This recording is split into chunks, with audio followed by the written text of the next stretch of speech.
मध्य प्रदेश विधानसभा चुनाव में 3 केंद्रीय मंत्रियों समेत 7 सांसदों को मैदान में उतारकर भारतीय जनता पार्टी ने मुकाबला खड़ा कर दिया है। पार्टी अभी तक 2 लिस्ट जारी कर 79 उम्मीदवारों के नामों की घोषणा कर चुकी है, जिनमें से 7 सांसद हैं। अब तीसरी लिस्ट की चर्चा है और साथ ही इस बात की भी चर्चा है कि पार्टी और भी सांसदों को विधायकी का टिकट दे सकती है। तीसरी लिस्ट में केंद्रीय मंत्री ज्योतिरादित्य सिंधिया का नाम शामिल किए जाने की भी संभावना है। हालांकि मुख्यमंत्री शिवराज सिंह चौहान के नाम की अभी तक किसी लिस्ट में घोषणा नहीं हुई है। पार्टी ने अभी तक मुख्यमंत्री के चेहरे का भी ऐलान नहीं किया है, लेकिन मैदान में कई उम्मीदवार उतार दिए हैं। अब ज्योतिरादित्य सिंधिया के नाम की भी चर्चा हो रही है, उन्हें भी सीएम पद का दावेदार माना जा रहा है। ऐसे में शिवराज सिंह चौहान के नाम पर बीजेपी की चुप्पी ने सरगर्मियां बढ़ा दी हैं। पिछले आंकड़ों पर नजर डालें तो पार्टी कई सालों से शिवराज सिंह चौहान के चेहरे पर चुनाव जीतती रही है। वो सीहोर जिले की बुधनी सीट से विधायक हैं। एक बार पिछले साल के आंकड़ों पर नजर डालते हैं और जानते हैं कि मध्य प्रदेश में शिवराज सिंह चौहान ने बीजेपी को कितना फायदा पहुंचाया।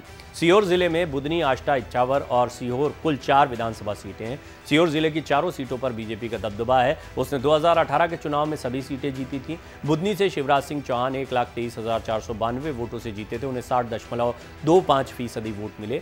वहीं कांग्रेस उम्मीदवार को सिर्फ 31.47% यानी 64,493 वोट मिले थे। आष्टा सीट से बीजेपी उम्मीदवार रघुनाथ सिंह मालवीय को 92,292 और कांग्रेस उम्मीदवार गोपाल सिंह इंजीनियर को 86,248 वोट मिले थे। इच्छावर सीट से बीजेपी के उम्मीदवार करण सिंह वर्मा ने 87,134 वोटों के साथ जीत हासिल की, जबकि कांग्रेस उम्मीदवार शैलेंद्र पटेल को 71,173 वोट ही मिले। सीहोर सीट पर बीजेपी ने सुदेश राय को टिकट दिया था, उन्होंने 60,117 वोट के साथ कांग्रेस कैंडिडेट सुरेंद्र सिंह ठाकुर को हराया था। शिवराज सिंह चौहान विदिशा सीट से लोकसभा सांसद भी रह चुके हैं और इस क्षेत्र के अंतर्गत 5 विधानसभा सीटें आती हैं, जिनमें से 4 बीजेपी के पास है। सिर्फ एक सीट पर कांग्रेस का कब्जा है। 2018 के विधानसभा चुनाव में विदिशा सीट से कांग्रेस उम्मीदवार शशांक श्रीकृष्ण भार्गव ने 80,332 वोट के साथ बीजेपी उम्मीदवार मुकेश टंडन को हरा दिया था। वहीं बासोदा या गंज बासोदा ने से बीजेपी उम्मीदवार लीना संजय जैन टप्पू ने 73,520 वोटों से कांग्रेस के कैंडिडेट निशंक कुमार जैन को हरा दिया था। कुरवाई सीट पर बीजेपी ने हरि सिंह सप्रे को उतारा था और उन्होंने 80,264 वोटों से चुनाव जीता और कांग्रेस उम्मीदवार सुभाष बोहत को करारी शिकस्त दी। सिरोंज के बीजेपी कैंडिडेट उमाकांत शर्मा को 83,617 वोट मिले, जबकि कांग्रेस उम्मीदवार मसर्रत शाहिद को सिर्फ 48,883 वोट। वहीं शमशाबाद विधानसभा सीट से बीजेपी उम्मीदवार राजश्री रुद्र प्रताप सिंह को 62,607 वोट मिले थे, जबकि कांग्रेस उम्मीदवार ज्योत्सना यादव को 55,267 वोट मिले। मुख्यमंत्री शिवराज सिंह चौहान ओबीसी समुदाय की किराड़ जाति से आते हैं। राज्य में 90 से ज़्यादा जातियों को ओबीसी माना जाता है और लगभग 50% आबादी ओबीसी श्रेणी में आती है। शिवराज सिंह चौहान को महिलाओं का भी वोट मिलता है। वो महिला वोटर्स के बीच काफ़ी मशहूर है, उन्हें प्यार से मामा बुलाया जाता है।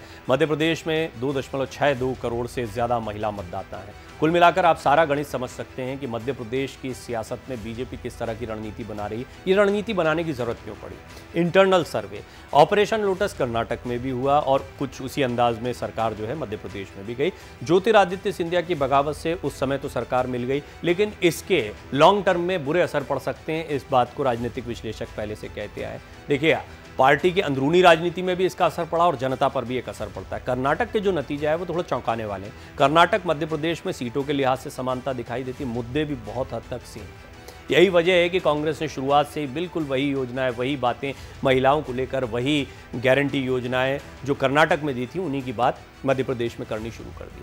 बीजेपी इस बात को जानती है कि अभी जीत हिमाचल और कर्नाटक के बाद में कांग्रेस के कार्यकर्ता उत्साहित हैं, इसीलिए यहाँ पर पुरजोर तरीके से लड़ना होगा। मध्य प्रदेश को जीतना इसलिए भी ज़रूरी है क्योंकि मध्य प्रदेश गढ़ रहा है और लोकसभा चुनाव के लिहाज से यहाँ से एक बड़ा मैसेज जाएगा। अगर आप बीजेपी की रणनीति को समझें तो ये हिंदी जो वोट बैंक है या हिंदी बेल्ट के जितने मतदाता हैं वो लोकसभा चुनाव के लिहाज से बहुत महत्वपूर्ण है। दक्षिण की राजनीति में आप देख रहे हैं किस तरह से गोलबंदी है। दक्षिण की राजनीति में अभी भी बीजेपी की वैसी पकड़ नहीं है जिसकी उम्मीद वो बहुत लंबे समय से कर रहे हैं। दूसरा, कर्नाटक जो हाथ में था वो भी हाथ से निकल गया है। वहीं देखा जाए तो हिमाचल, कर्नाटक, छत्तीसगढ़, राजस्थान ऐसे राज्य रहे जहां पर बीजेपी की पकड़ जो है वो पहले के मुकाबले कमज़ोर हो सकती है, इस बात की भी आशंका है। लिहाजा जहां पर 2019 के लोकसभा चुनाव में बीजेपी ने क्लीन स्वीप किया या बहुत शानदार प्रदर्शन किया, उसको बरकरार रखना जरूरी है। राजस्थान, मध्य प्रदेश दोनों ऐसे राज्य, गुजरात भी है, उत्तर प्रदेश में भी अच्छा प्रदर्शन रहा था। अब उत्तर प्रदेश में कड़ी चुनौती मिलेगी, लेकिन मध्य प्रदेश, राजस्थान, गुजरात ये वो राज्य हैं जहां से बम्पर सीट्स बीजेपी को यदि नहीं मिली तो लोकसभा की राह मुश्किल हो सकती है। और ऐसा कोई इंप्रेशन विधानसभा चुनाव के नतीजों के जरिए बीजेपी नहीं रखना चाहती है कि वो किसी भी तरह से कांग्रेस के सामने यहां पर कमजोर पड़ी है। लिहाजा अपनी पूरी ताकत बीजेपी ने यहां पर झोंक दी है। लोकसभा चुनाव की तैयारियां अभी से शुरू कर दी है। प्रधानमंत्री मोदी का चेहरा इन दोनों राज्यों के चुनाव में प्रमुखता से रखा गया और सबसे बड़ा कदम सांसदों को उतार दिया गया, जिन्हें कुछ महीने बाद हो सकता है सांसदी के लिए भी जनता से वोट मांगना पड़े।